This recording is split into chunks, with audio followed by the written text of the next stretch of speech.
Brought to by Baidyanath shilajit gold, शरीर का बल और तेज बढ़ाने में लाभदायक।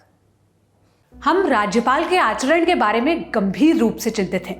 वे भारत के सर्वोच्च न्यायालय की अवहेलना कर रहे हैं। जब दोष सिद्धि पर रोक लगा दी जाती है तो राज्यपाल को कुछ और कहने का कोई अधिकार नहीं है। हमारे आदेश को केवल लागू करना है।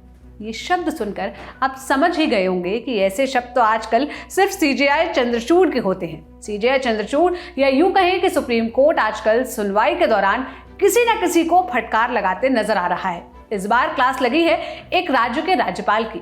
सवाल ये भी लाजम है कि इतने बड़े संवैधानिक पद पर तैनात शख्स को किस बात के लिए फटकार लगाई जा सकती है।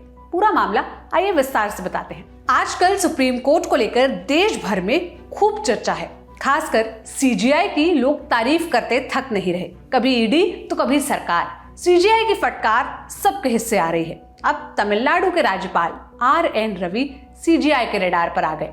सुप्रीम कोर्ट ने आज यानी 21 मार्च को कहा कि वो तमिलनाडु के राज्यपाल RN रवि के आचरण को लेकर गंभीर रूप से चिंतित हैं। दरअसल मामला डीएमके पार्टी से जुड़ा है। डीएमके के नेता के पोनमुडी की संपत्ति के एक केस के चलते हाईकोर्ट ने उन्हें अयोग्य घोषित कर दिया था। साथ ही 3 साल की सजा भी सुनाई थी, जिसके बाद सुप्रीम कोर्ट ने इस मामले में हाईकोर्ट के फैसले पर रोक लगा दी। सजा पर रोक लगाने के बाद डीएमके ने पोनमुडी को फिर से मंत्रिमंडल में शामिल करने की अपील राज्यपाल से की, लेकिन राज्यपाल RN रवि ने यह कहकर मना कर दिया कि सजा को सिर्फ रोका गया है। अब इसके बाद गेंद सुप्रीम कोर्ट के पाले में थी और बेंच पर थे सीजेआई चंद्रचूड़, JB पादरीवाला और मनोज मिश्रा।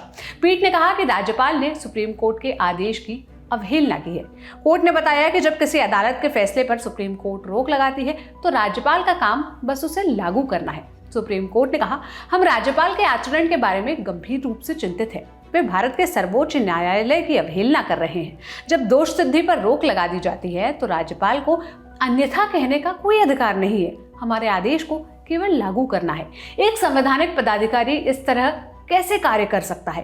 राज्यों में राज्यपाल नाम के लिए प्रमुख होते हैं, जिनसे सिर्फ ये अपेक्षा की जाती है कि वे निर्वाचित सरकार में निर्णयों को लागू करने में मदद करें। कोर्ट ने केंद्र सरकार के अटॉर्नी जनरल R वेंकटरमणी से कहा कि कोर्ट रवि के आचरण को बहुत गंभीरता से लेगा। कोर्ट ने कहा, मिस्टर अटॉर्नी जनरल, आप क्या कर रहे हैं? सुप्रीम कोर्ट ने सजा पर रोक लगा दी और वे यानी राज्यपाल कहते हैं कि वो उन्हें शपथ नहीं दिलाएंगे। हमें को जांच करनी होगी। कृपया अपने राज्यपाल को बताएं कि हमें इस पर गंभीरता से विचार करना होगा। इसके बाद वेंकटरमणी ने अदालत से मामले को 22 मार्च तक के लिए स्थगित करने की अपील की। सीजेआई ने चेतावनी दी कि अगर राज्यपाल 22 मार्च तक संवैधानिक स्थिति को सही करते हुए सकारात्मक तरीके से सुनवाई नहीं करते तो हमें एक आदेश पारित करना होगा। अदालत ने तमिलनाडु सरकार के आवेदन पर सुनवाई करी, जिसमें मुख्यमंत्री MK स्टालिन की सिफारिश के आधार पर पोनुमुडी को राज्य मंत्रिमंडल में फिर से शामिल करने के लिए राज्यपाल को निर्देश देने की मांग की गई थी। आवेदन में बताया गया कि आय से अधिक संपत्ति के मामले में 11 मार्च को सुप्रीम कोर्ट ने हाई कोर्ट के आदेश को निलंबित कर दिया था, लेकिन इसके बाद भी पोनुमुडी को मंत्री नियुक्त करने से राज्यपाल ने इनकार कर दिया। दिसंबर 2023 में मद्रास उच्च न्यायालय ने पोनुमुडी को दोषी ठहराया था और 3 साल कारावास की सजा सुनाई थी।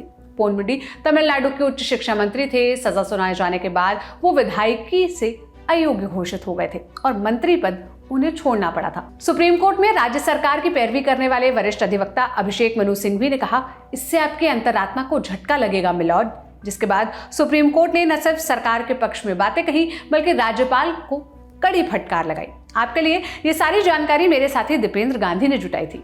आप क्या राय रखते हैं? हमें कमेंट बॉक्स में जरूर बताइएगा। मेरा नाम सोनल है। देश और दुनिया की तमाम खबरों के लिए ललन टॉप देखते रहिए। शुक्रिया।